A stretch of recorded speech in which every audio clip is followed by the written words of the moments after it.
Почему так сложно бросить пить? Почему так сложно бросить курить? Убрать со своей жизни наркотики, начать зарабатывать много денег? Почему так сложно? Почему одни говорят, что бросить пить это легко, а вот бросить курить вот это вот реально сложно?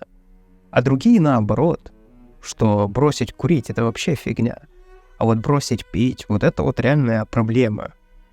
А третьи говорят, да я бросить пить, курить это вообще легкотня, а вот начать зарабатывать деньги вот это вот сложно. Большие деньги вообще непонятно как. Деньги зарабатывать это больно. Четвертые вообще скажут, что я зарабатываю большие деньги очень легко, и курить мне вообще не хочется, это такая фигня. А вот наркотики, да, наркотики это проблема, и алкоголь это проблема. Казалось бы, одни и те же люди, но у всех как-то оно вроде бы в одном сходится, а в другом нет. Почему так? Да, проблема в твоих установках. Проблема в том, что ты хочешь, чтобы то, что в твоей жизни происходит, было сложным.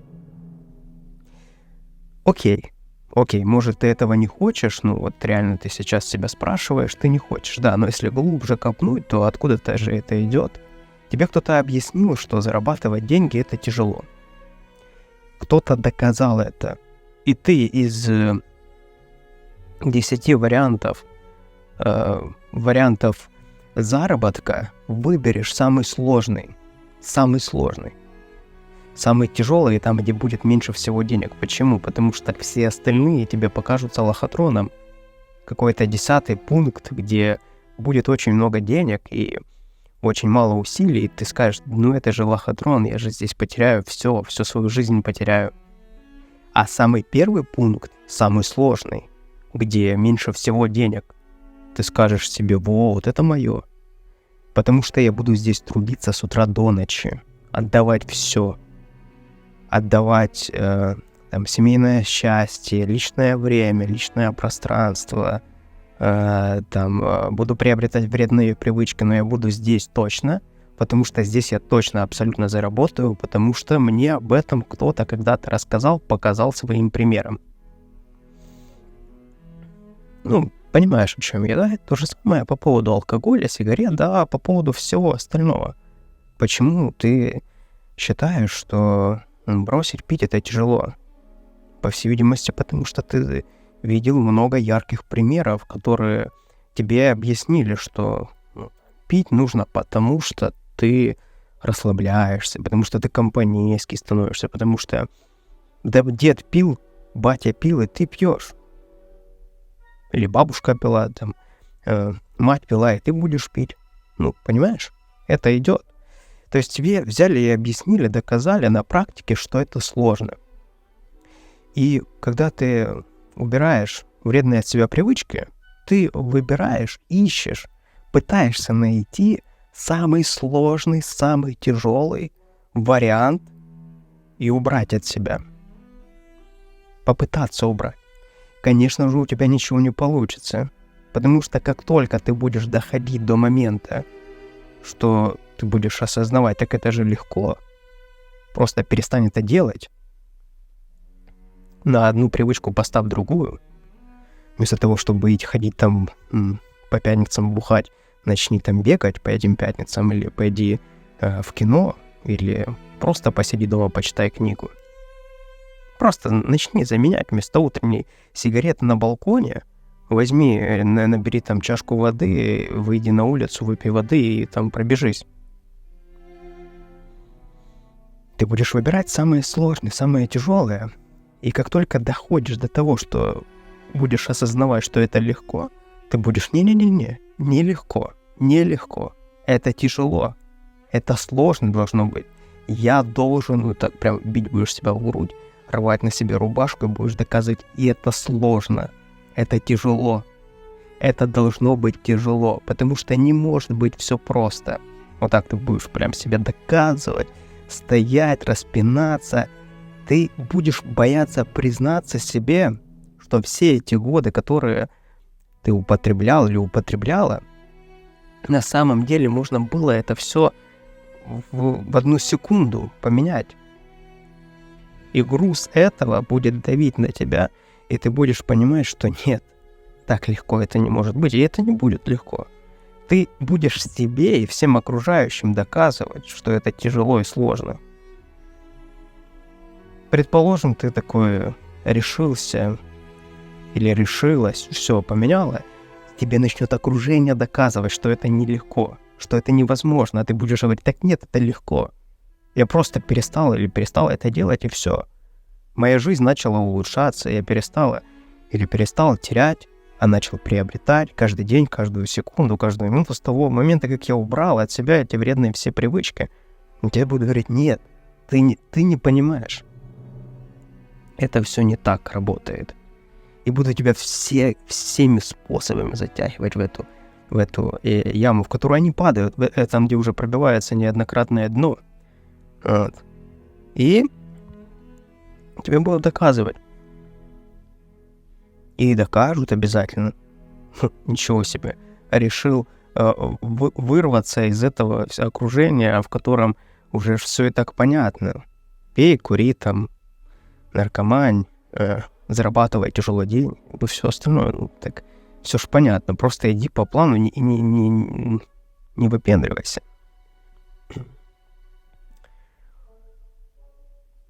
Сложно ли убрать от себя вредные привычки? Нет. Если ты в это веришь.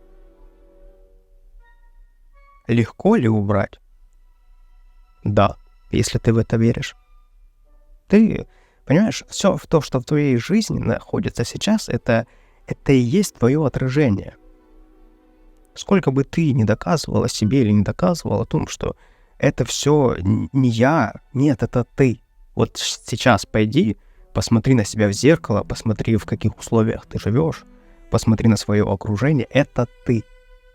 Завтра ты будешь таким же. Если ничего не поменяешь сейчас, сегодня, да, будут перемены не быстро, если решишь там поменяться, но они будут наступать. Будут. Но сегодня вот то, что тебя окружает, а я знаю, что какие мысли крутятся, нет, это не я, это все, и у меня должно быть по-другому, но вот этот вот набор привычек, когда одно цепляется за другое, то и приводит к одному и тому же результату, я просто не могу отсюда вырваться. Вот если бы мне дали эту красную кнопку, золотую там пилюлю и тому подобное, волшебную пилюлю, да, то я бы принял бы, и все бы поменялось, да не поменялось бы ничего. Вся волшебная пилюля, о которой ты мечтаешь, находится здесь и сейчас. Вот то, что ты сейчас слушаешь, если ты сейчас это дослушал до этого момента, я тебя поздравляю.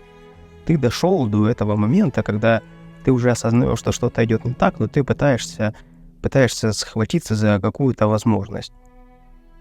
Я тебя с этим поздравляю, ты добрался до этого.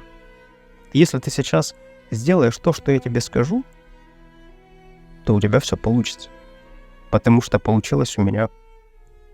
Я чем-то отличаюсь от тебя? Нет. Нет. Да, мы хотим, конечно, вернее, даже мы себе доказываем, что моя проблема, она уникальна. Так как у меня нет ни у кого. Да, он там бухает, потому что хочет тусить, но у меня-то проблема другая.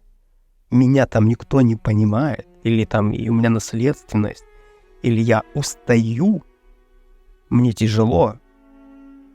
Моя жизнь тяжелая. Моя тяжелая, понимаешь? Не его, у него-то вообще непонятно, что у него там, все ж понятно, а вот моя, понимаешь?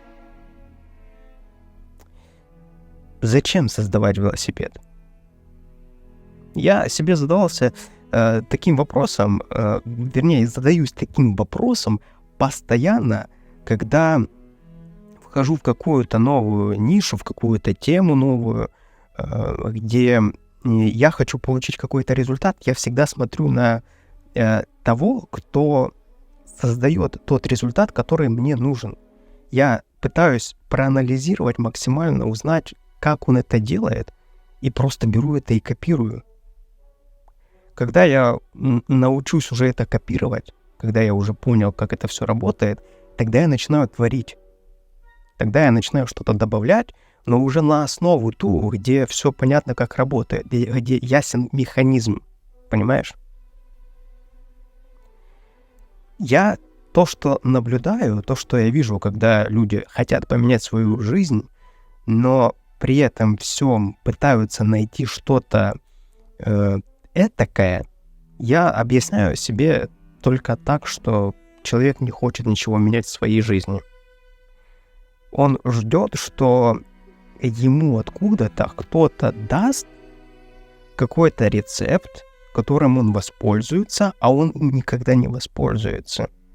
Никогда не воспользуется. Потому что он скажет: так нет, этот рецепт мне не подходит.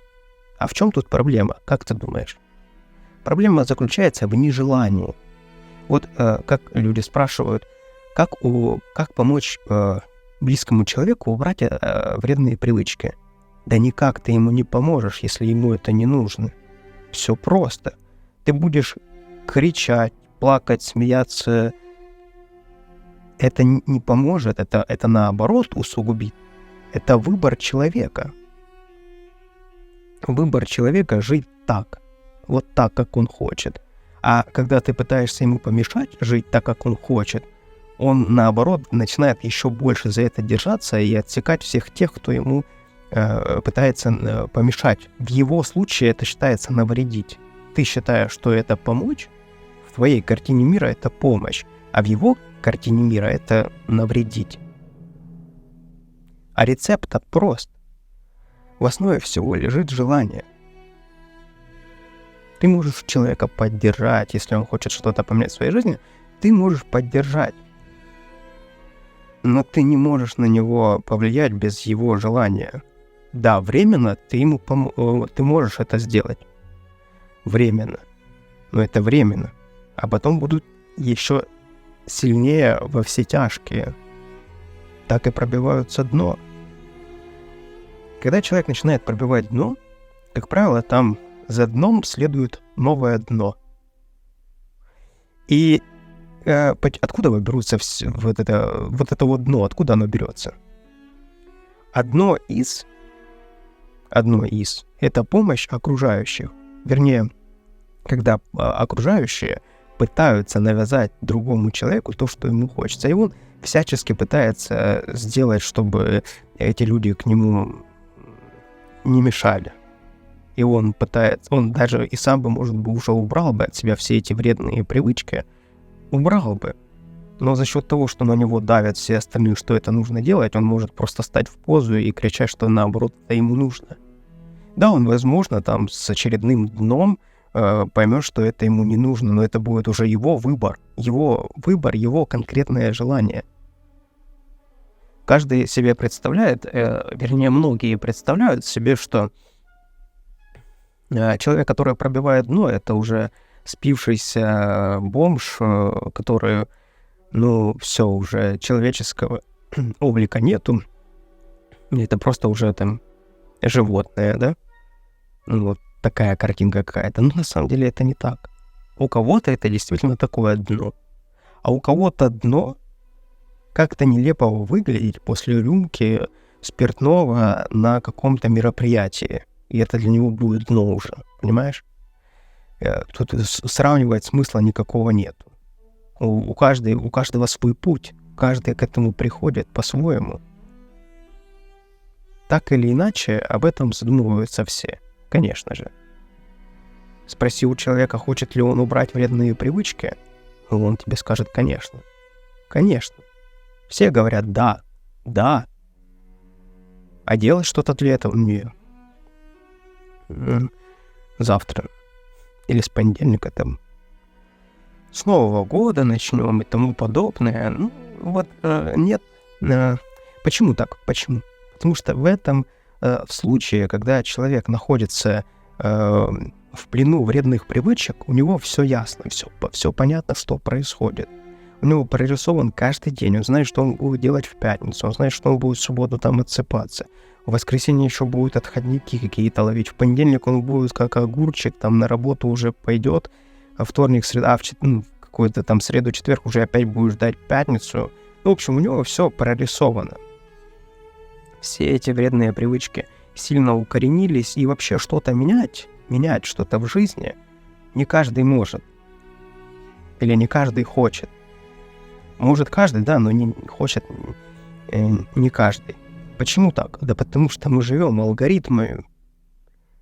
Мы живем алгоритмами. Понимаешь, вот что такое алгоритм?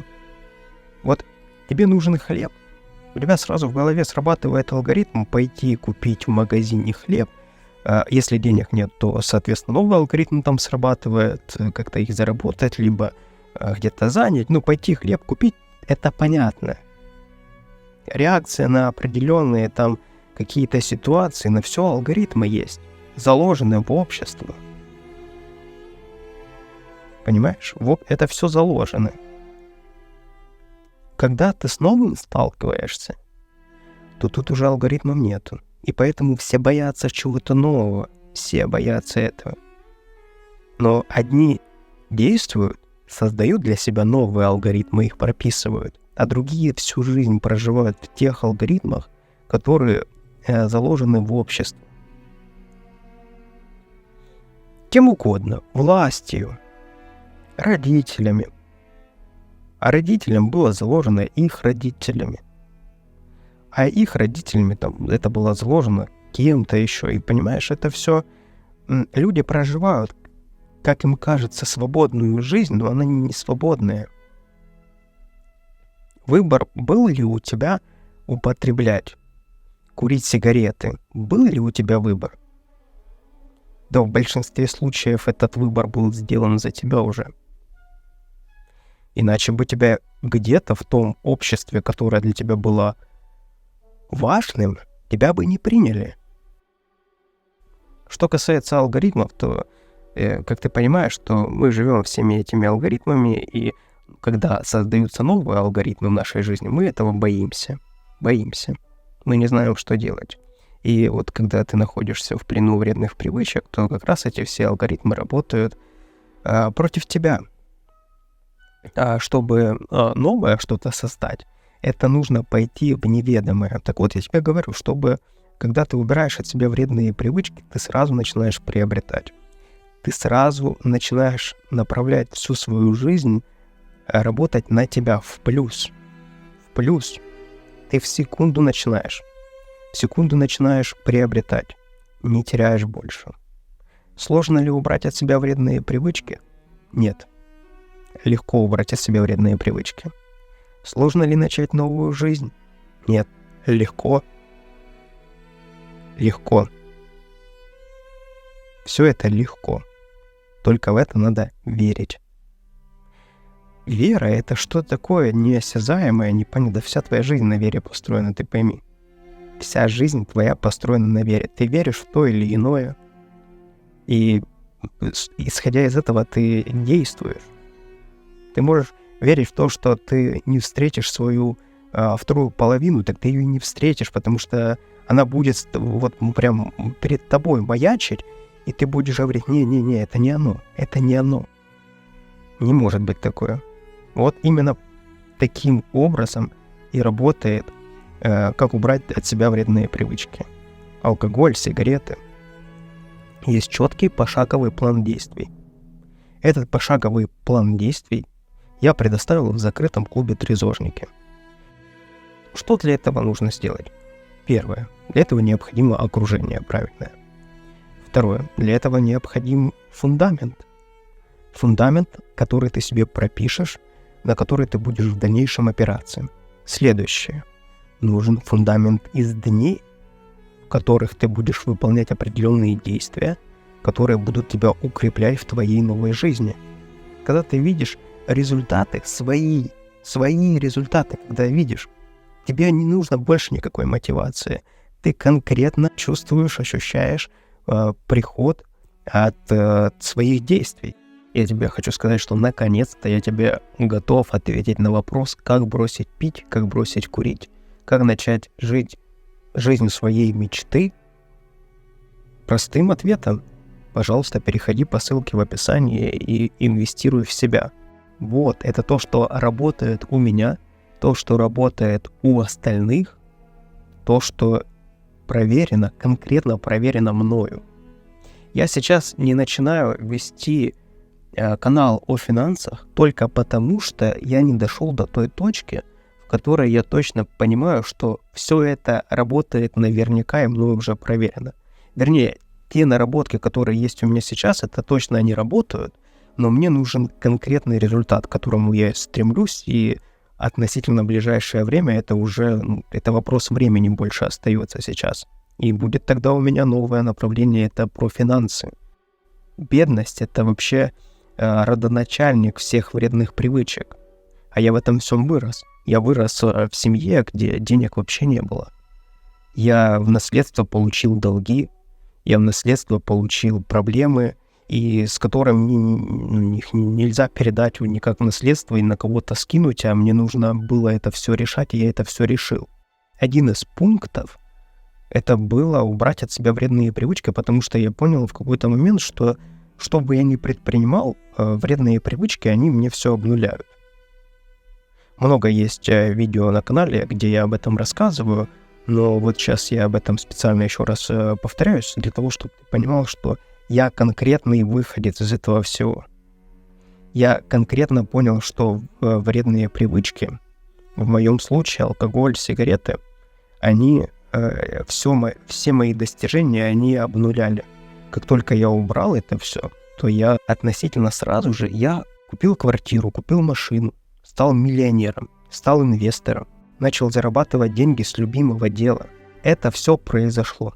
Так как я выбрался, и мне необходимо это все упаковать и передать остальным, то моя задача еще основная — это не просто положить в полочку и забить на это все, а сделать так, чтобы это работало. Работало, как работает у меня, так и работает у остальных. Я прописал всю полностью, как это работает, разделил это все на этапы и превратил это все, вот, пожалуйста, в этот продукт. Закрытый клуб «Трезожники». Информация, которая находится там, она бесценна.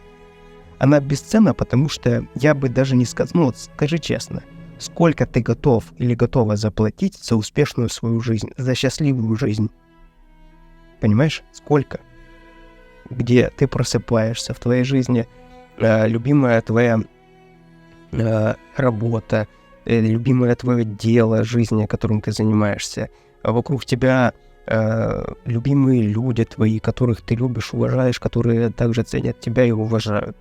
Ты просыпаешься, идешь на кухню, там завариваешь чай, кофе, что ты пьешь по утрам, выпиваешь там стакан воды, выходишь на прогулку, дышишь свежим воздухом, наслаждаешься всем этим и думаешь о том, не как раз петлять проблемы, которые вчера наворочены были, а созданы, а что ты сегодня создашь такого крутого, какую ценность ты сегодня такую реализуешь, где ты почувствуешь отдачу от этого всего, и окружение еще и получит от этого отдачу, и ты получишь за этого деньги, которыми ты сможешь обеспечивать себя, свое будущее. Ну, в общем, жизнь, которая тебе нравится.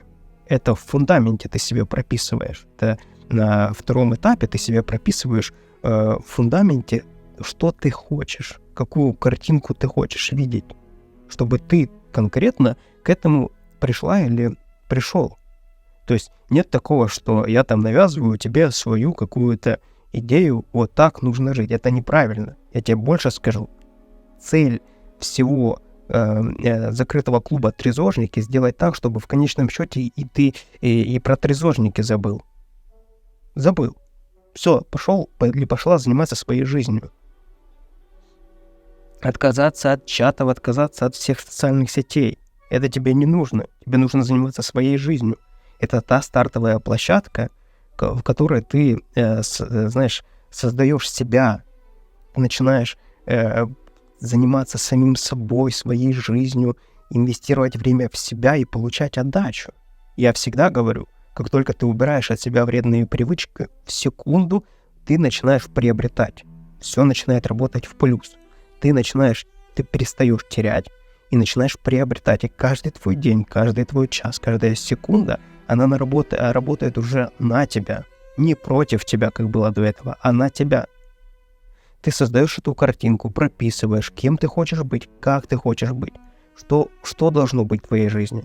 И вот смотри, когда ты все это создаешь, проходишь по всем этим этапам, когда в этом всем тебя, собственно, окружают такие же люди, окружение, и ты попадаешь вот в эту жизнь, о которой ты прописала себе или прописал, мечтаешь, оказываешься там, и тут стоит у тебя выбор, еще один выбор в твоей жизни.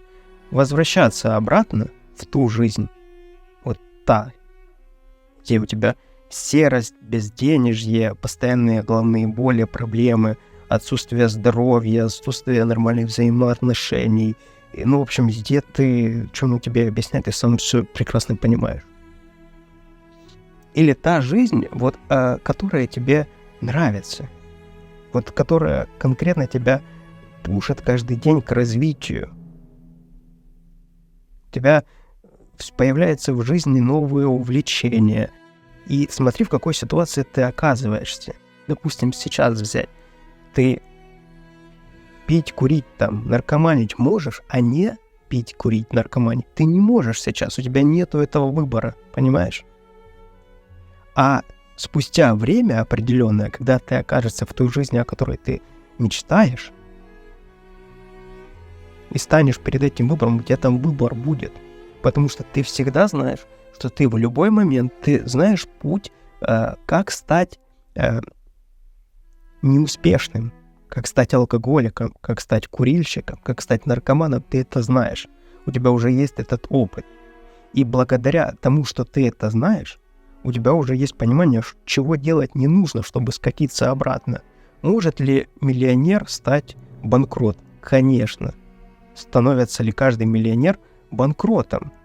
Если он добился этого миллиона, заработал своим умом, своими силами, то вот так, чтобы он в секунду все потерял, вряд ли такое, конечно же, произойдет.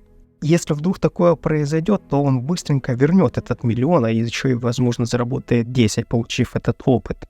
Когда ты убираешь вредные привычки, ты становишься свободным. Ты перестаешь терять и настраиваешь свою жизнь на приобретение. Я не говорю о том, что ты должен миллионы зарабатывать, это вообще не важно. Я не говорю про какое-то бессмысленное зарабатывание денег.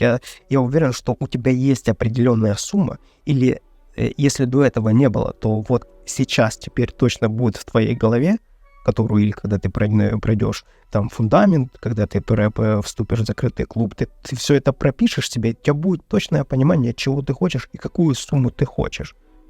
Кому-то достаточно $1 миллион. Просто так, чтобы лежало где-то в акциях, депозитах или еще где-нибудь, которые будут генерить определенную сумму ежегодно.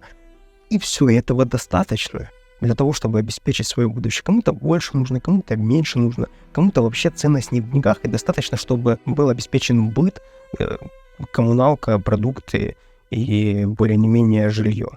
Но это неизбежно, все произойдет точно. Ты берешь под контроль свою жизнь, убирая все ненужное. И этот процесс, он бесконечен. Ты каждый день просыпаешься и понимаешь, так, это нужно, это не нужно. Все, и теперь тебе не нужно по 5-10 лет думать, а возможно оно мне нужно, а возможно оно не нужно. Нет, не нужно. Если оно тебе не помогает, значит оно тебе не нужно. Все, убрали и пошли дальше. И с каждым днем, с каждой неделей, с каждым месяцем твоя жизнь становится лучше, лучше, лучше. В первую очередь позаботься о себе. Потом ты сможешь позаботиться о других. Когда ты не можешь позаботиться о себе, о какой помощи другим может быть вообще речь? Знаешь, как это в большинстве случаев происходит? Человек себе не может обеспечить и помочь себе, он бежит помогать другим, а потом говорит, так я ему помог, а он мне не помогает почему-то. Так что ты ему помогаешь? Ты ему помогай безответно, не жди отдачи оттуда. Можешь — помоги, не можешь — откажи. Все. Не нужно вот это тянуть, просит у тебя человек занять деньги, можешь подарить — подари. Не можешь — нет, скажи, нет у меня такого. нет у меня для этого бюджета и тому подобное.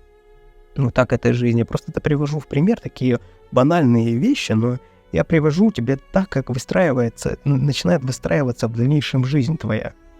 Ты об этом не задумываешься никогда. Ты, знаешь, твои мысли ограничиваются тем, что да или нет, выпить или не выпить. Я же хотел бросить, но ладно, брошу завтра и тому подобное. У тебя реально выбора нету. Ты не стоишь перед выбором. Тебя лишили этого выбора. Я тебе говорю, пожалуйста, используй этот инструмент, инвестируй в себя и занимайся своей жизнью. Занимайся. Это не для всех. Это не для всех. Это точно не для всех. Люди, которые думают, что трезвость или отсутствие вредных привычек, это когда ты ничего не делаешь. Да нет, наоборот. Наоборот, когда ты убираешь от себя все лишнее, ты высвобождаешь такой источник энергии, который направляешь в свою жизнь, и потом ты получаешь крутые результаты. Тебе нравится петь, ты убрала все остальное, все, что не нужно, ты начинаешь заниматься. Там голос подтянулся, там песню купилась или написалась. Нравится там строить. Прикинь, строитель, который не пьющий, не курящий, без вредных привычек. Да этот строитель, он на вес золота. Я вообще, когда увидел, с какие зарабатывают деньги строители, у меня был это вообще диссонанс какой-то. В детстве был момент, когда у меня на квартире жил паренек, он выглядел, такой. Сейчас бы я сказал, он на алкаша похож полностью, вот такое. Вот. Он меня как-то взял и попросился, чтобы он меня взял на работу к себе, подработать. Он тогда какую-то такую сумму за день заработал, что я вообще думал, такие зарплаты в месяц люди получают. Я вообще просто обалдел. Я такой, у меня в голове не сложилось, а что не так? А потом, когда он заработал эти деньги за день, он пошел в игровые автоматы, поиграл, там попил пиво и все остальное, а потом все сложилось. Понятно. Все понятно. Возвращаемся, да, если ты строитель, ты перестаешь употреблять, начинаешь заниматься своими навыками, тебе то ты добавил, тот инструмент купил и тому подобное. Кажется, у меня не получится или не получается. Да поверь. А откуда, как ты думаешь, появляются вообще эти истории успеха? Откуда они вообще берутся, все эти истории успеха? Человек просто занимается этим. Когда ты ежедневно занимаешься, тренируешь свою мышцу определенную, то эта мышца тренируется. Представь себе, она становится мощнее, сильнее, рельефнее. Но когда ты ее не тренируешь и ждешь, что от нее что-то будет, там ничего не будет. Айтишником стать, допустим, да? Вначале ты такой приходишь и думаешь, боже мой, это же вообще инопланетяне. Вообще непонятно, о чем они говорят. В первый день, да? Во второй день приходишь, вот это вот слово я уже знаю. Так, а вот это непонятно. Фигня какая-то, да? Но выбора у тебя нет, ты уже решил стать айтишником или айтишницей. Все, выбора нету. И на третий день приходишь, ты уже понимаешь, какое, хотя бы предложение, смысл его понимаешь. На четвертый день ты уже начинаешь просто смотреть на клавиатуру и думать, что-то они там набирают. На пятый день ты такой уже можешь ответ человеку дать, и так далее. На шестой, на седьмой, на восьмой день ты уже разбираешься, то потом начинается на какой-то там 20-й, 30-й день, тебе это уже настолько это всего много, тебе это уже все снится, ты уже думаешь, господи, это же все айтишники, вокруг тебя одни айтишники, как ты не мог раньше этого вообще замечать? Все айтишники. А на других ты смотришь, думаешь, ты не айтишник еще? Как так? Как ты можешь жить, если ты не айтишник? Они же зарабатывают там деньги, там свободное время у них, все остальное, бла-бла-бла, бла-бла-бла. Это же вообще гениально. Это может быть не айтишники, это может вообще там про фермерство какое-то быть. Но в общем смысл в том, что твой мозг начинает вот это все переваривать, ты уже начинаешь пути искать, развитие в этом всем, видеть начинаешь пути развития, тебе это снится начинает. ты начинаешь уже подтягивать навыки, ты начинаешь думать, ага, такой язык программирования или такой его изучать, а ты как минимум начинаешь понимать, что есть разные языки программирования. Начинаешь иерархию вот эту всю разбираться, начинаешь в зарплатах разбираться, начинаешь вообще какой-то там сайт создавать или программы писать, кодить. Ну и там, в общем, каждый день ты в этом направлении работаешь и понимаешь, что развитие есть в твоей жизни в этом всем. Потом ты в какой-то момент становишься вот тем, на которого ты когда-то смотрел и думал, ну это Бог. Вообще просто. А потом ты с таким становишься и думаешь, так это же просто. Ну это просто все. Ну берешь и делаешь. Ну вот какое бы ты себе дал бы там напутствие, да просто бери себя в руки и делай каждый день. Просто в этом направлении не можешь идти, просто ляг и лежи. Просто глаз приоткрой и смотри. Просто вот и все. И действуй. И тебя потом спустя там годы на тебя будут равняться, а ты будешь не понимать, как так можно не понимать этого всего. А это все потому, что последовательность действия, усилия, бьешь в одну точку, и все получается. Вот. Понимаешь, но ты когда-то сделал или сделала выбор. Было очень непонятно, а потом стало понятно. И это одно из направлений. И там есть еще какие-то направления в твоей жизни. И оно все так будет улучшаться. Это реально так будет все улучшаться. Почему я в этом уверен? Потому что я точно знаю, когда ты уберешь от себя то, что тянет из тебя силы, забирает силу, забирает время, ты вот так ляжешь, будешь лежать на диване. Ну, первый день ты там посмотришь сериалы, там, на первую неделю пересмотришь там все, что хотелось пересмотреть. На второй неделю ты уже просто, места не будешь находить себе, потому что, лежать уже просто, честно говоря, спина болит. И там уже все отлежено до такой степени, просто уже неинтересно. Хочется чем-то заниматься. Тут, конечно, станет большое испытание. Многие вот на этом этапе и валятся. Потому что, оказывается, нужно что-то делать. Нужно себя развлекать как-то. Я не имею в виду там развлекать, это значит ходить по клубам. Если нравится, пожалуйста, ходи. Я имею в виду чем-то заниматься. Заниматься, знаешь, чем нужно? Что не супер легкое, но и не оверсложное. Вот что-то посередине, тогда ты будешь кайфовать от этого. Если очень легкое, тебе будет скучно. Если оверсложное, ты даже не будешь знать, с какой стороны к этому подойти. А вот посерединочке, вот это вот то, что нужно.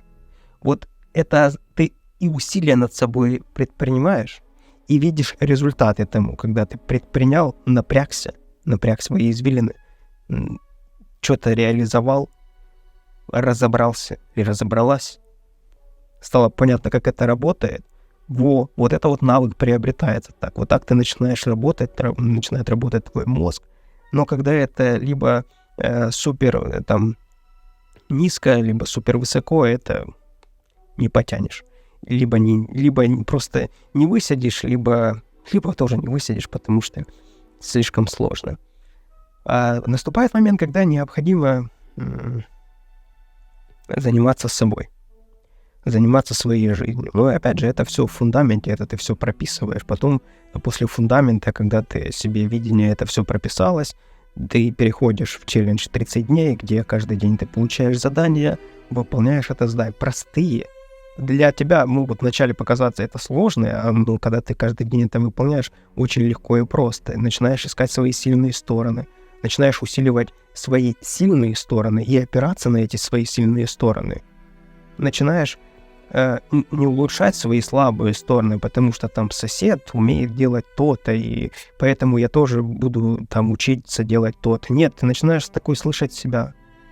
Такой вот этот твой внутренний голос, который вообще для меня шоком было, когда я понял, что мне до сих пор кажется, меня люди обманывают по поводу этого, когда говорят, у меня внутреннего голоса нету. Пришел к выводу, что это просто забит. Ты забит или забита до такой степени, что слышать себя — это плохо. Нет, слышать себя — это надо. Это не то, что там плохо или это надо, это должно быть. Это ты. Это твоя самоидентификация. Это ж возвращаясь к сильным сторонам. Усилять надо сильные стороны. Но чтобы что-то усилять, надо понять, что это такое. Что тебе нравится, что ты умеешь лучше всего делать. Да, рисовать никому не нужно. Тех-то много. Ну, знаешь, в основном так это все говорится. И когда спрашиваешь, что тебе нравится? Он говорит, мне нравится шить шапки. Так шей шапки. Да, ну так их куча уже этих шапок шьются. Зачем мне эти шапки шить? Так ты как раз рынок ждет тебя. Ну, начнешь первую шапку делать, ну, не пойдет. Вторую шапку сделаешь, ну, тоже не пойдет. Третью, может, на 10-ю получится. Так самое главное, что ты будешь кайфовать от этого. Ты вяжешь эту шапку или там шьешь, и ты кайфуешь от этого, потому что тебе это нравится. А потом ты еще, когда деньги за эту шапку получишь, боже мой, это же счастье. Это же счастье этим всем заниматься. Потом ты сайтик себе какой-то там соберешь, начнешь там, приклепаешь к этой шапке бренд свой, придумаешь, назовешь ее своей фамилией и начнешь делать шапки. И все будут говорить, господи, какие шапки классные ты делаешь, как же теперь хорошо мне от этой твоей шапки. И ты будешь от этого на 7-м небе от счастья. Потом думаешь, а что же можно еще? Носки можно еще. Носки начнешь делать, перчатки начнешь делать. И начнешь развивать свой бренд лично. Тебе многого не надо, я тебе открою секрет. Для того, чтобы зарабатывать достаточно, тебе многого не нужно. Тебе нужно просто найти свой продукт и найти то, чем тебе нравится заниматься. Ну, что тебе нравится заниматься? Я привел на примере там шитье шапок. Все что угодно сюда подставляй. Когда ты начнешь направлять в эту нишу, в это направление энергию, ты начнешь находить пути развития этому всему. Ты найдешь в этом рынке отсутствующие там недостающие какие-то продукты.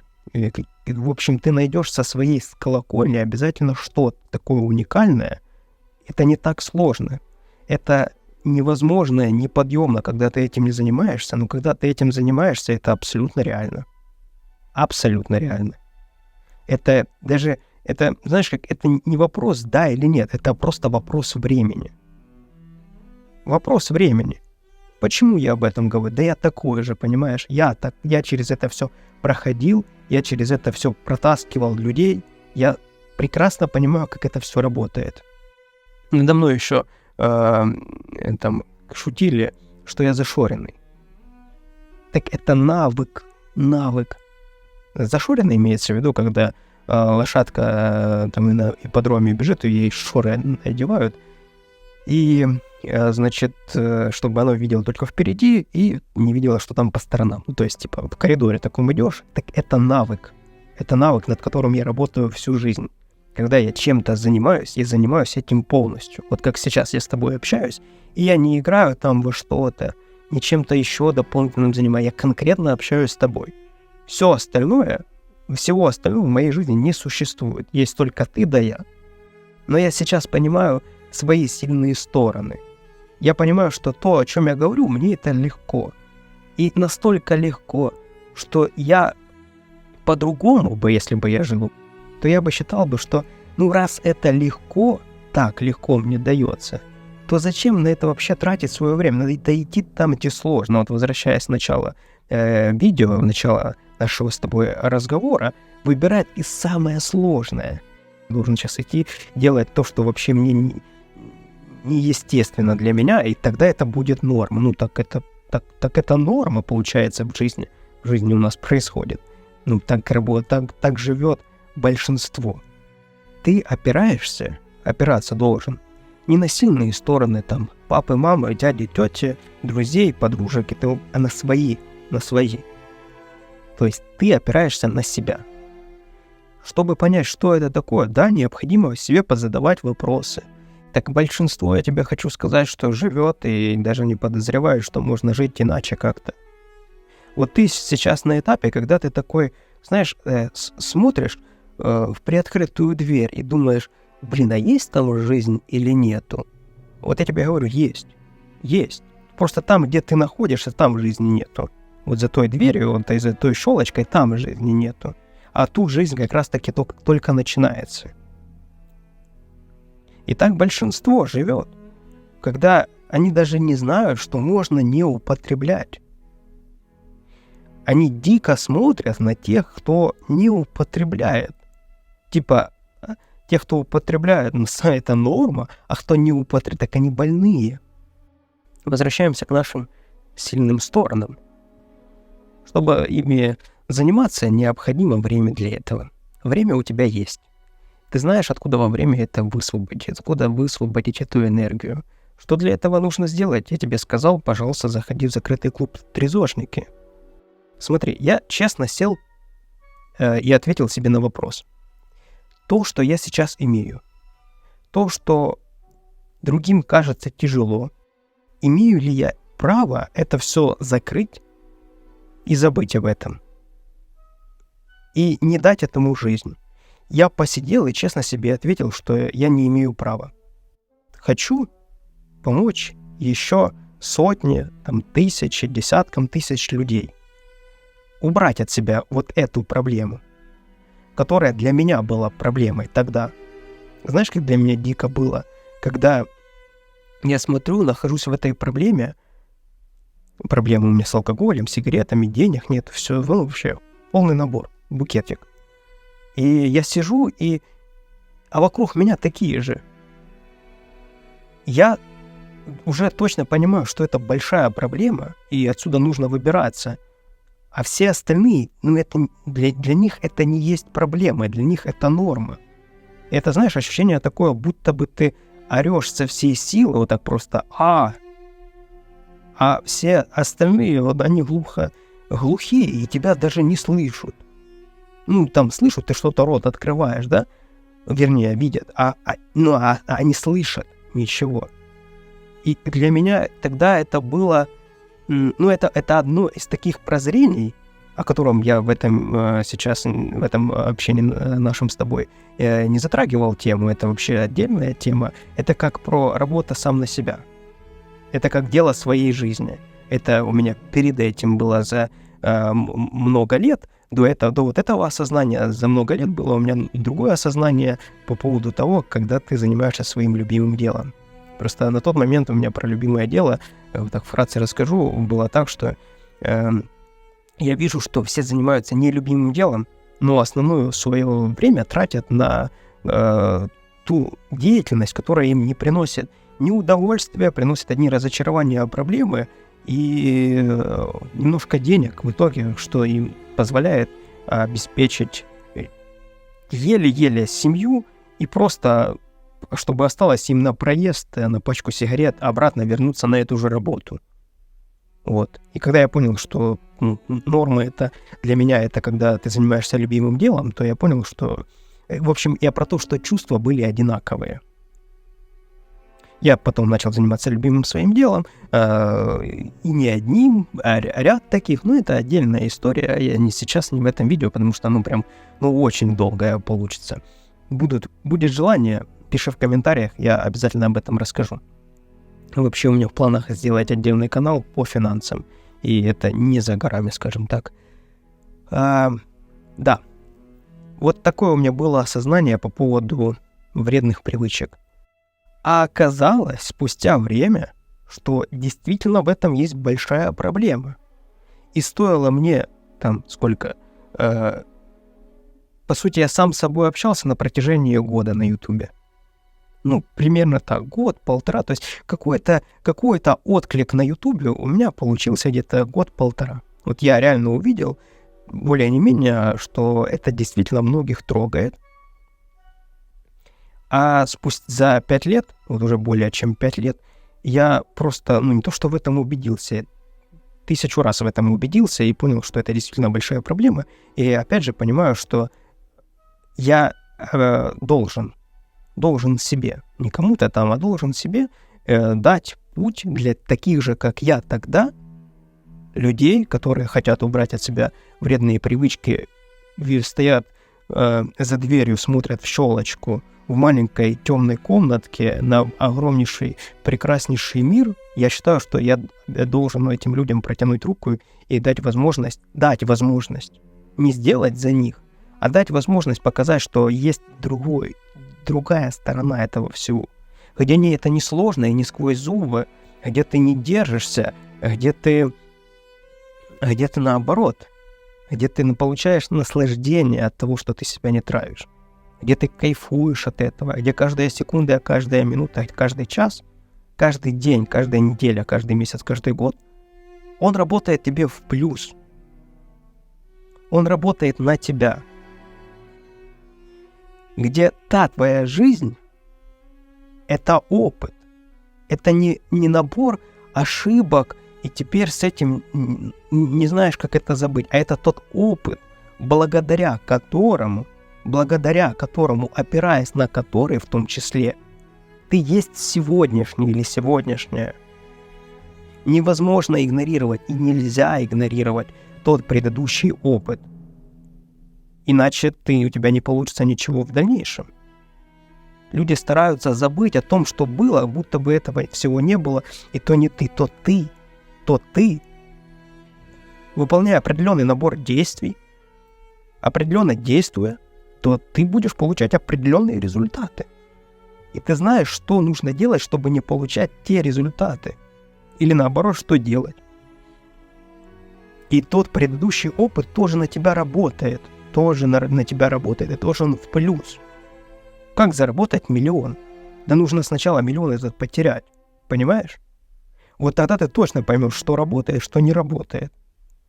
Эти направления работают, приносят деньги. Это не работает. То, что работает, это попробуй найти. Но зато когда ты находишь это, ты обязательно это найдешь. Если ты ищешь, делаешь попытки, то этот один работающий способ компенсирует все тысячи, сотни всех остальных. Я не то, что хочу тебе сказать, что это все возможно и это все реально. Убрать от себя вредные привычки и начать жизнь своей мечты. Почему я постоянно подчеркиваю жизнь своей мечты? Потому что не имеет смысла убрать от себя вредные привычки и жить жизнью не своей мечты. А ради чего? В чем смысл? Я другого пути не знаю, я не понимаю, зачем тогда? Зачем тогда? Ты высвобождаешь себя для того, чтобы в дальнейшем развиваться и жить своей жизнью именно твоей, не обществом навязанной, не родителями. Какие бы хорошие родители и общества не были, это их жизни. Это их жизнь.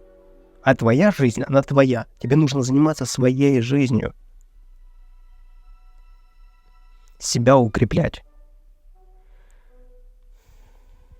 Давать себе возможности новые, открывать возможности для каких-то новых направлений, развитий, вкладывать в себя, сделать себе зубы, и заниматься спортом, ходить по врачам для того, чтобы провериться, нужно, не нужно, есть проблемы, нет проблемы и тому подобное. В себя вкладывать. Копейка, вложенная в тебя, она компенсируется в 1000 раз.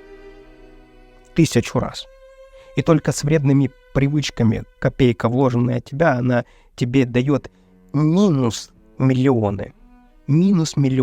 Закрывая все возможные доступы к чему-то, оно тебе сразу открывает, закрывая доступы ко всему возможному, к хорошему чему-то, тебе открывается возможность только вступить в какое-то дерьмо. Возвращаясь к началу нашего видео, то подчеркиваю, то, во что ты веришь, то тебя и окружает. Ты можешь считать, что та действительность, которая есть, это все не то. Это на самом деле не действительность. Но тогда я тебе хочу сказать, у тебя проблемы. Потому что та действительность, которая есть сейчас, реальность, это и есть реальность. Просто все остальное относительно этой реальности у тебя иллюзии. И чтобы не было этих иллюзий, пожалуйста, заходи в закрытый клуб и начинай заниматься своей жизнью.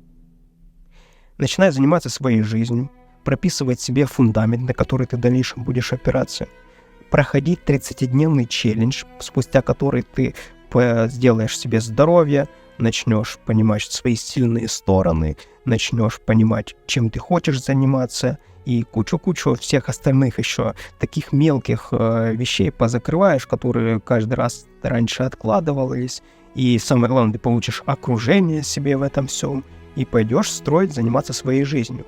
Я тебе не гарантирую, не могу я тебе гарантировать, что ты точно там что-то уберешь там от себя вредные привычки и все остальное. Но я точно тебе хочу сказать, что я точно тебе дам возможность сделать выбор. Ты точно станешь перед выбором возвращаться в предыдущую жизнь или оставаться и укрепляться в новой жизни. Это точно произойдет. Что точно еще произойдет? Точно произойдет, ты поймешь, вернее, я тебе дам возможность понять, что теперь твоя жизнь не будет прежней. И теперь каждая минута, каждая секунда работает на тебя. И чем лучше и качественнее ты будешь это чувствовать ежедневно, тем будет лучше. Теперь ты не будешь мучиться от того, что я там убрал от себя что-то плохое, хорошее, и теперь мне, и как будто бы там руку отрезали, и все, и теперь я страдаю от этого. Наоборот, ты поймешь, что ты убрал от себя дерьмо. Ты теперь понимаешь, что ты дерьмо больше не ешь. И как же тебе просто хорошо от того, что ты просто принял решение, что теперь ты просто так не питаешься. Теперь ты будешь жить новой жизнью. Это мотивация. Вот то, что я сейчас говорю, это мотивация, слова, но когда потом ты входишь в свою действительность, как там, допустим, сейчас ты промотивируешься, поймешь, да, это классно. Но завтра ты проснешься в своей рутине, старой, предыдущей, и там просто дальше включается механизм, по которому ты живешь, и в последнее определенное там время, сам знаешь или сама знаешь, какое время это все. И все, и то, что мы сейчас с тобой пообщались, это все до одного места. Да, до одного места это будут еще какие-то отклики время от времени, но это будет уже, знаешь, такое, не люблю это ощущение, чувство, когда ты начинаешь себя жалеть, так вот, да, то есть ты начинаешь себя гнобить, тебе начинается противно быть от себя, ну я же хотела начать новую жизнь, но не получилось. Так не получилось почему? Выводы ж надо сделать почему. У тебя не было видения прописано, что делать нужно дальше. Какой план действий, на что ты опираешься, где этот фундамент твой, ради чего все это. Почему я говорю начать там жить жизнью своей мечты. Это логичный шаг после того, когда ты убираешь от себя все плохое, ты высвобождаешь как и силы, так и энергию, которую нужно куда-то направлять. Не получится ту энергию, которую была там, просто с ней остаться один на один, она все равно найдет, где выйти ей. И в большинстве случаев просто она находит выход там же, где и находилась до этого выход.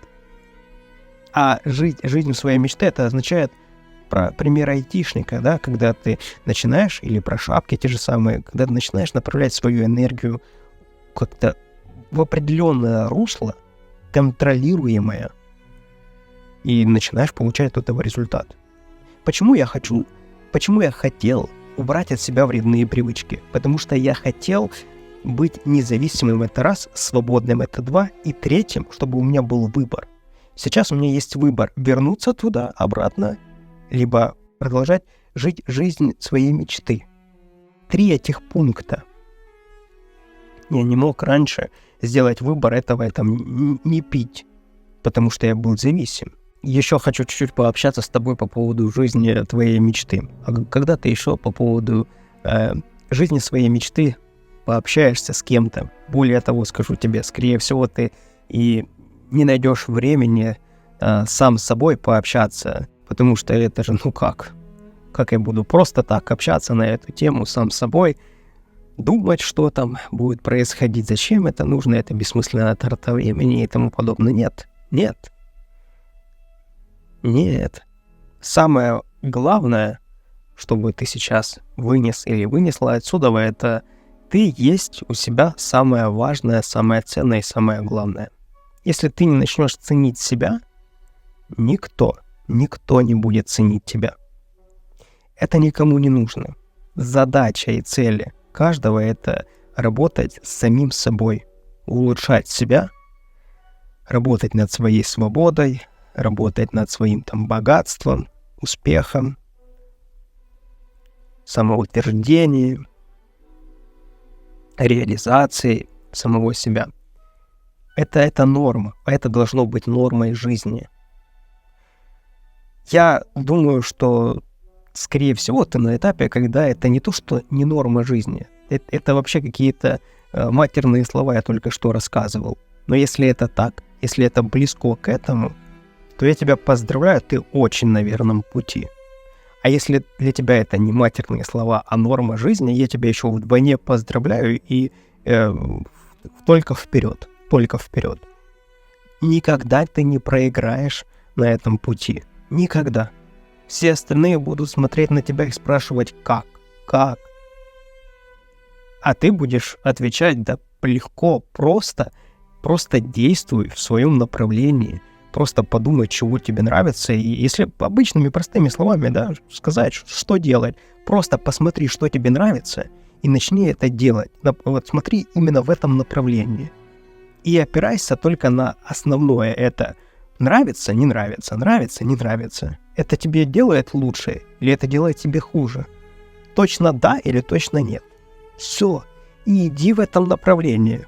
Иди в этом направлении. Развивайся, ты не проиграешь. Для меня самое страшное — это прожить жизнь и осознать, что я что-то где-то побоялся сделать. У меня есть один такой случай, и, надеюсь, это будет последним случаем в моей жизни. Горка, детство, снежная горка.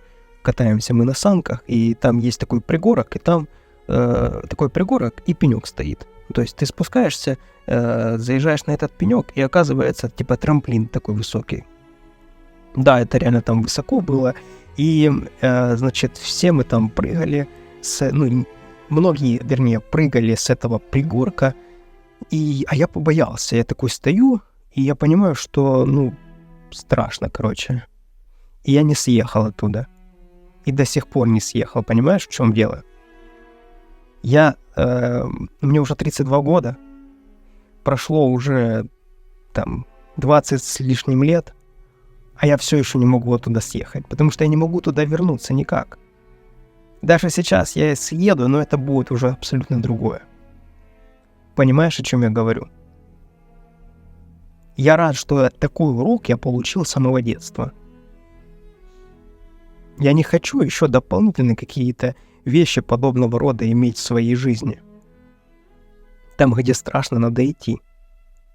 Где страшно, но понимаешь, что это твое, нужно точно идти туда. Понимаешь? Где ты понимаешь, что в будущем это твоя точка роста и точка развития. Вот это оно. Вот это оно туда, куда нужно направлять свои силы и свою энергию. Все самое крутое, оно очень простое. Почему я постоянно говорю, что не придумывай велосипед. А многие ступают на эти грабли, когда начинают убирать от себя вредные привычки, такие вот идут, все там по этапам проходят, а потом начинает казаться ему это как-то слишком просто. И начинают придумывать велосипед. Я говорю, не придумывайте велосипед, зачем? Все просто. Вот, вы нашли выход из ситуации. Вот так и работает, вот так и действуете. Люди смотрят по сторонам, так все ж мучаются. Все ж мучаются, я что же хочу мучиться? Мучайся тогда. Это уже твой выбор становится. Я тебе попытался, ты обратился, я тебе показал. Дальше выбор за тобой. Просто не придумывай велосипед. Хочешь получить результаты? Иди туда, у кого эти результаты есть. Это же логично и просто. Люди находятся всю жизнь в одних и тех же проблемах. Для меня, как человека, который вырос в таком окружении, где, скажем так, купить холодильник — это проблема всей жизни. Проблема всей жизни. купить новый холодильник – проблема всей жизни. Когда этот холодильник покупается, этот холодильник никогда не покупается, потому что закрадывается мысль, что это же так просто.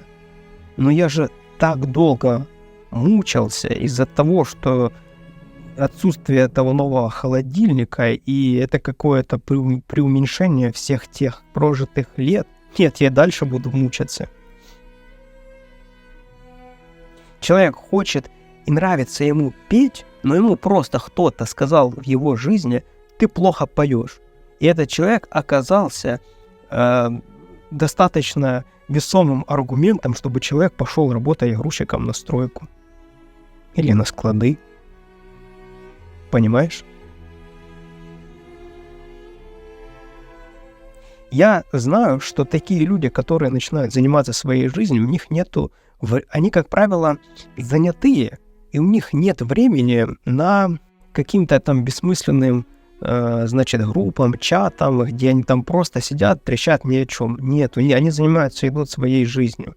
Они идут, создают какие-то свои там продукты, какие-то реализовывают цели. Они вообще находятся в другом пространстве. Вот я тебе сейчас говорю с тобой прошлым и говорю тебе будущим. Ты в будущем будешь жить абсолютно по-другому. У тебя будут абсолютно другие устои. Ты будешь ориентироваться на свои желания, не на желания остальных, а на свои желания. Не те желания, которые там выпить, покурить, которые тебя убивают, а те желания, которые долгосрочные, которые в долгосрочной перспективе дают тебе четкие, ясные бенефиты, которые тебя мотивируют к ежедневным действиям. Да, конечно, есть дни, когда хочется убить все вокруг себя и тому подобное, когда просто нервы не выдерживают. Но так для этого эти состояния и даются, чтобы почувствовать, послушать себя. А что не так? Что тебе не нравится здесь? Что тебе не нравится здесь? Может, ты сидишь за столом, и тебе не нравится этот стул, который нужно было 300 лет уже поменять на новый. Может, тебе нужно пространство для тебя лично одного, где тебя не будет никто трогать. И ты не будешь беситься. Понимаешь? Может, тебе нужно ежедневные прогулки по 10 тысяч шагов на природе для того, чтобы выплескивать все свои негативные эмоции. Может, тебе на бокс нужно записаться. В общем, ты начинаешь задаваться вопросом, а что не так? Почему не так? Начинаешь задаваться вопросами. И затем начинаешь получать ответы. Не переживай, что если что-то не получится. Получится в следующий раз. Точно получится. Ты простроишь какую-то иллюзию относительно теорию, иллюзию относительно чего-то, и потом пойдешь эту теорию воплощать в жизнь, а оно окажется не так. Что начинают в этот момент думать люди? Ну все, я неправильный, это не для меня, я там бестолковая, бла-бла-бла, все остальное. Но если подойти с мозгами к этому делу, то что оказывается? Ты теперь знаешь, что это не работает, и нужно теперь второе действие предпринимать какое-то, простраивать новую теорию, да? Строить новые планы по-новому. И хорошо бы сразу простроить там 4, 5, 10, чтобы у тебя были варианты выбора. Что будет, если не получится? Если не получится, значит второй вариант используем. Если нет, то третий вариант используем. Если все это не сработает, то задаем рамки там 3 месяцев. Если на протяжении там 3 месяцев это не сработает, все, заканчиваем. Переходим к следующему. Значит, то, что мне раньше казалось, что работает, теперь это оказалось, что не работает. И прикинь, какое у тебя будет отличие от остальных.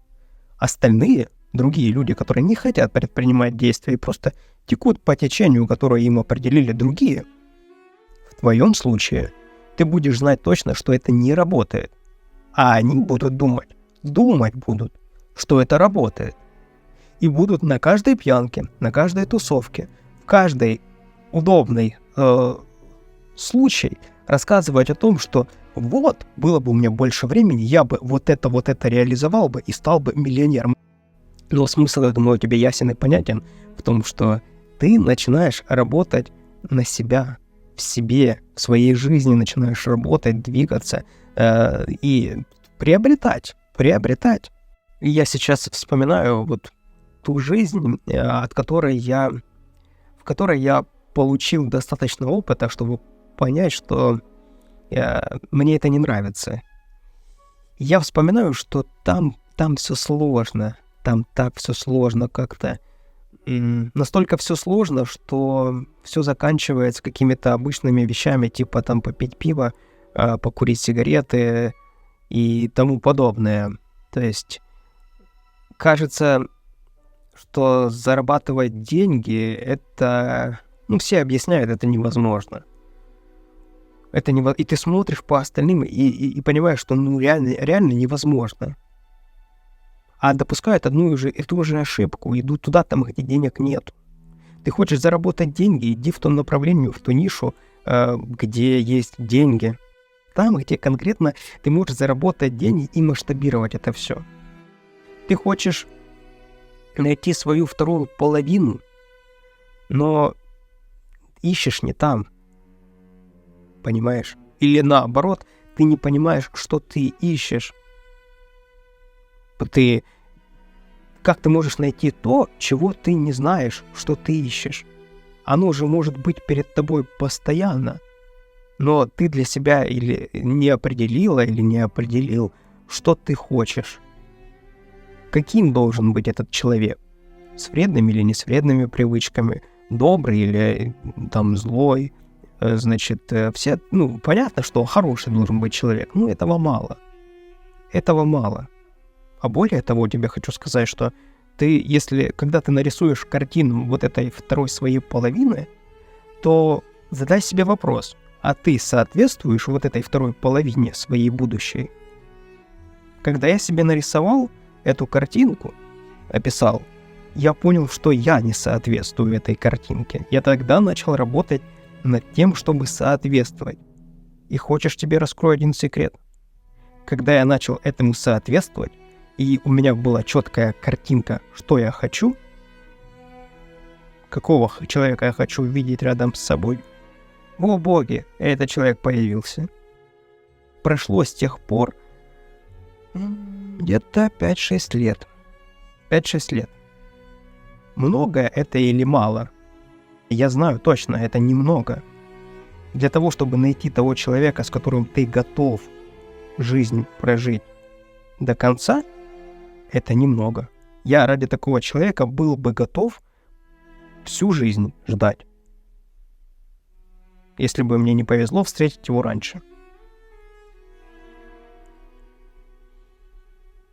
А обратно возвращаемся. Что было в этой основе? Основа была видение того, чего я хотел. То, чего я хотел, да? А потом второе видение, кем я должен быть для того, чтобы соответствовать этому. Это меня пушило, это меня развивало. Я не хочу сказать, что это получилось у меня там быстро, там за 3 месяца, но я сказал, 5-6 лет мне для этого потребовалось. Для того, чтобы такой человек, которого я нарисовал себе, описал, для того, чтобы такому человеку я был интересен. Понимаешь, этот человек 5-6 лет тому назад мог и не быть тем, кого я описывал. Насколько все, как судьба складывается, да? Он мог не быть таким человеком. Но так судьба сложилась, что через 5-6 лет этот человек таким стал, и когда мы встретились, я понял, что это мое. И тогда я сделал все, чтобы оказаться с этим человеком вместе. И тогда я думал, что с Харькова я вообще никогда в жизни не перееду. Это для меня был самый лучший город в мире. А Киев — это вообще, я был пару раз, и это было, для меня что-то, такое прям, типа, тяжелое, стрёмное и тому подобное. Но вот я уже 9 лет живу в Киеве. Я считаю, что это прекрасное было мое решение. Это было как раз то решение, знаешь, когда это было страшно. точно было страшно, потому что я менял кардинально свою жизнь. Тогда у меня был бизнес в Харькове, и когда я переезжал в Киев, я оказался в ситуации, когда либо я возвращаюсь в Харьков, и бизнес продолжает существовать, либо я, собственно, его закрываю, скажем так. Я принял тогда решение, что нет, бизнес я закрываю, и далее я продолжаю свою жизнь с любимой в Киеве. Привожу тебе просто примеры, понимаешь, на своем опыте. Мне это очень важно, чтобы ты понимал или понимала, что я не просто там пустословлю. Я вообще не люблю пустословить.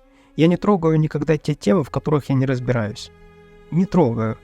Потому что я понимаю, что я в этом ничего не понимаю. Я там слушаю тех людей, которые в этом разбираются. Если меня это прямо очень сильно пушит, мотивирует, то я начинаю там разбираться, и только потом я начинаю рассказывать. Ну, вот так. Вот, поэтому я привожу примеры со своей жизни специально для того, чтобы было понимание, как я мыслю, и я же понимаю, почему ты меня слушаешь, потому что ты хочешь получить мои результаты. Я тебе хочу сказать, что основное в этом всем — это образ мышления. Вот мы к чему подобрались. Это не действие там, первее не действие, первее образ мысли.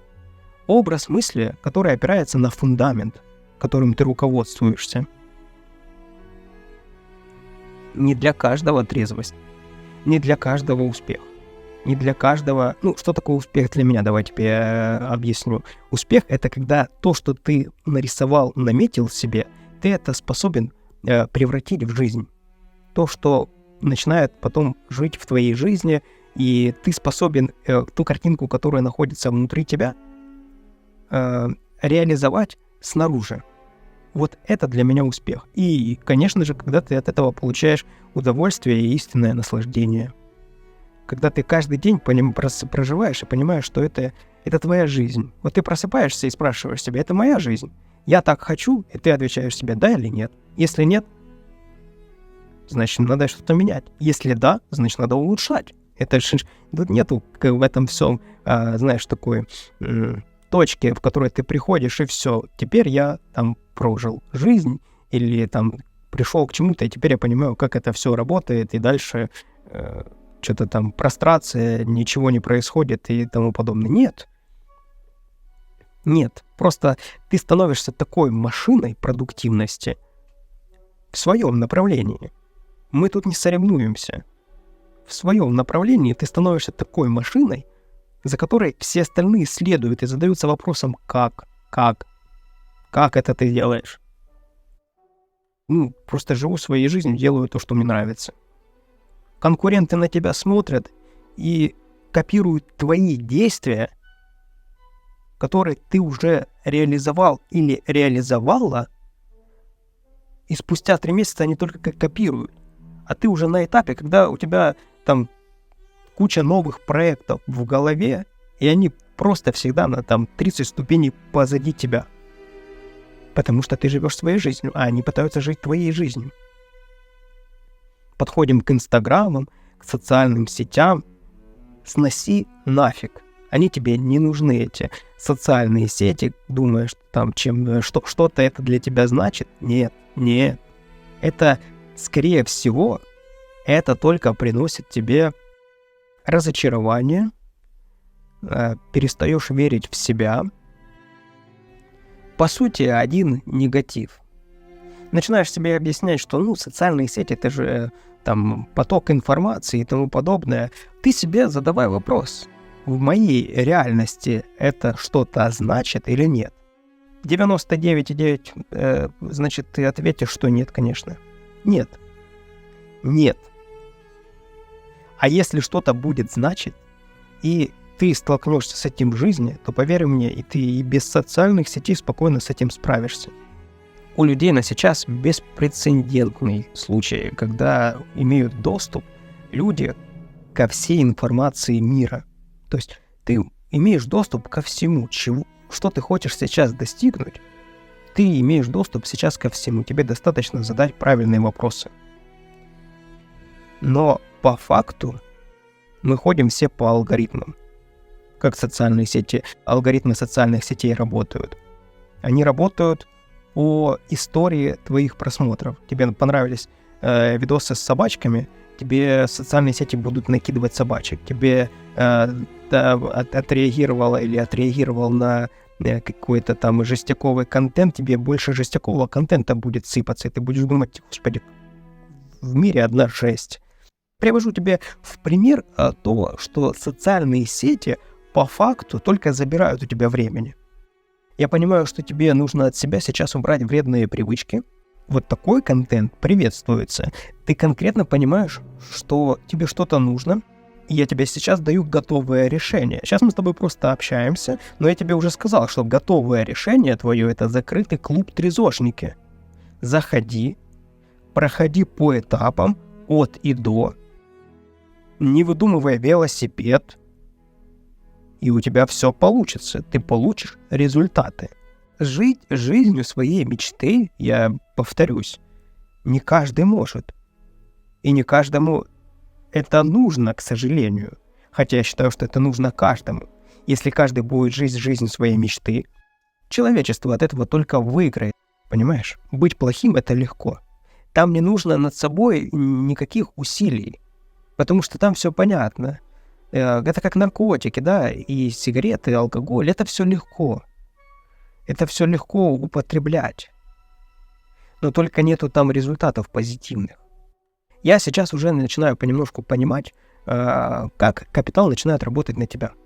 Ты вначале накапливаешь доллар за долларом, потом, когда ты пересекаешь критическую сумму определенную, то этот капитал начинает генерировать тебе достаточно денег для того, чтобы ты жил жизнью, в которой ты не нуждаешься деньгами, где у тебя все потребности закрыты.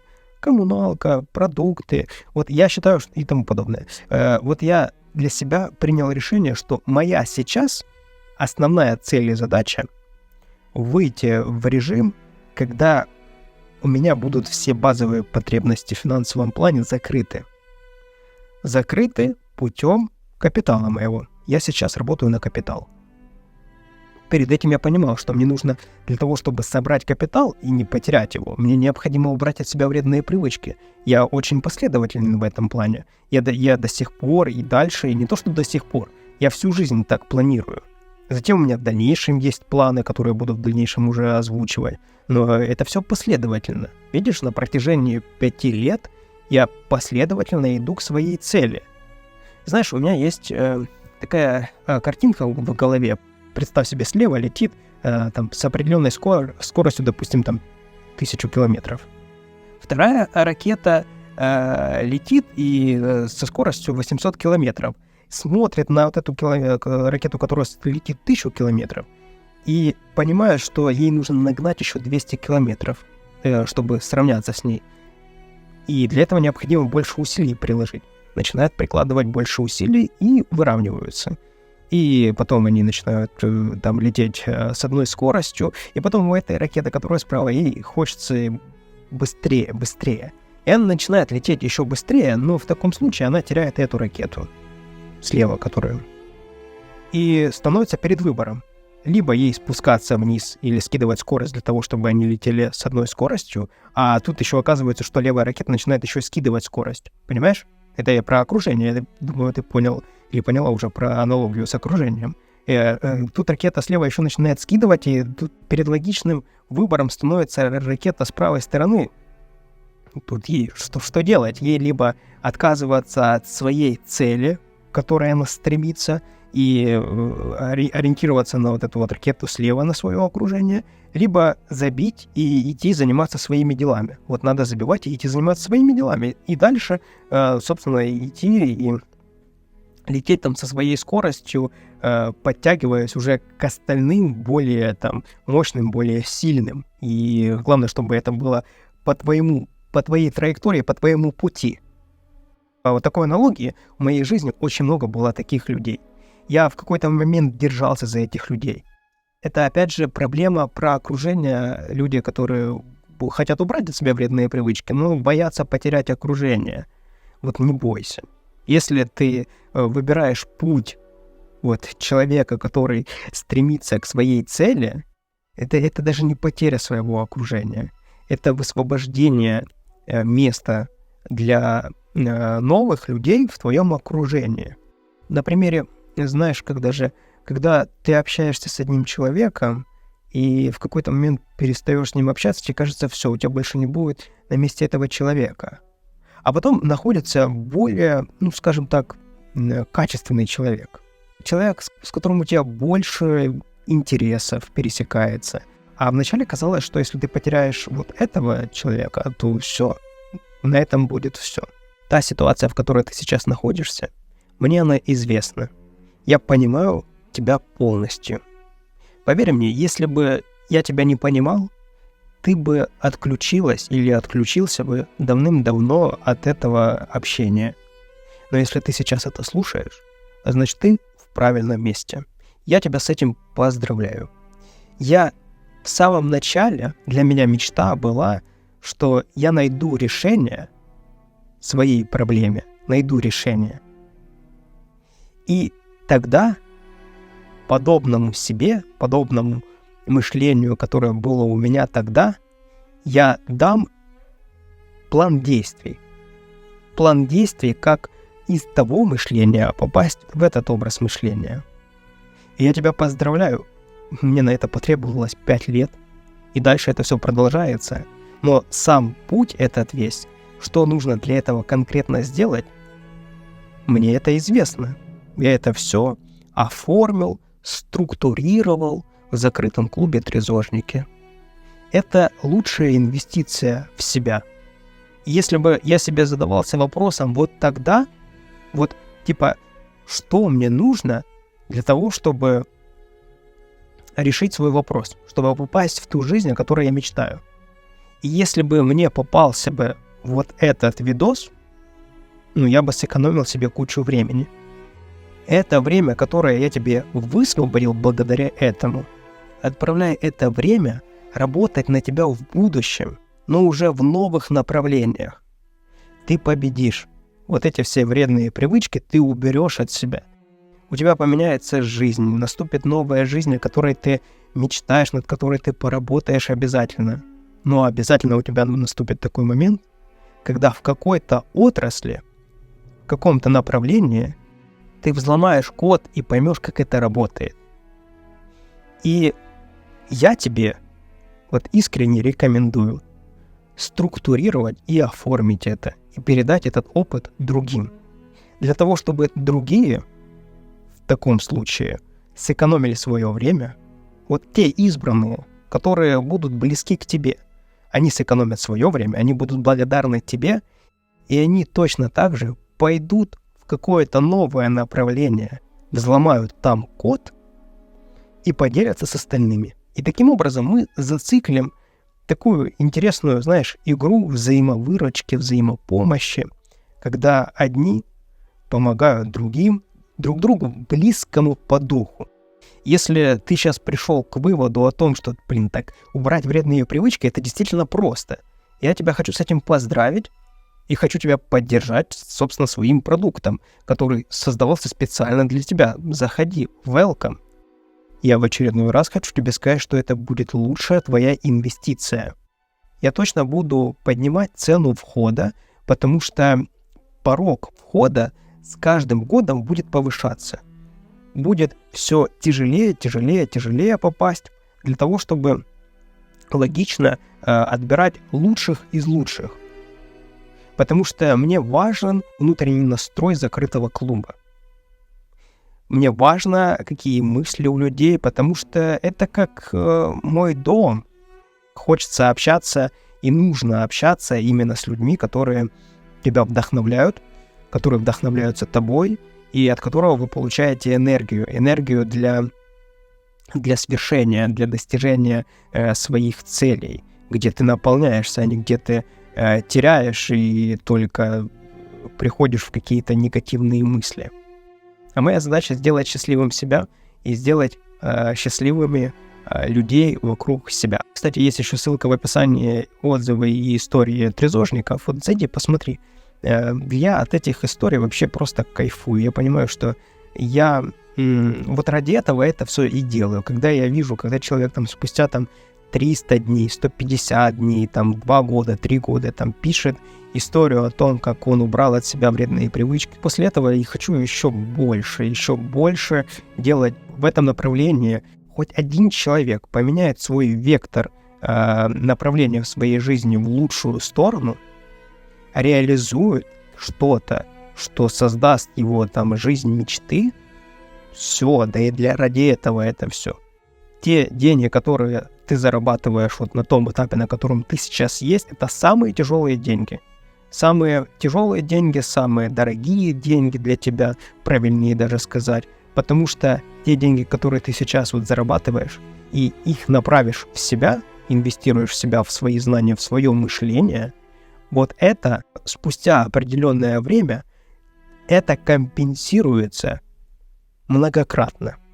Так, и давай же пообщаемся, для кого же это подойдет, а кому не подойдет.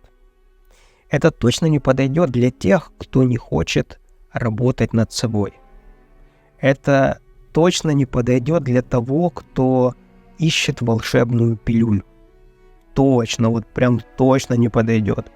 Я знаю этот тип мышления, это люди, которые не хотят никаких усилий прикладывать, но хотят что-то получать и без того, чтобы как-то усложнять там свою жизнь, ну, такие это воры времени. Все эти люди, они придут там через 5, 10, 15, 20 лет, но сейчас для этих людей это все будет бессмысленно. И давай так, кому это подойдет?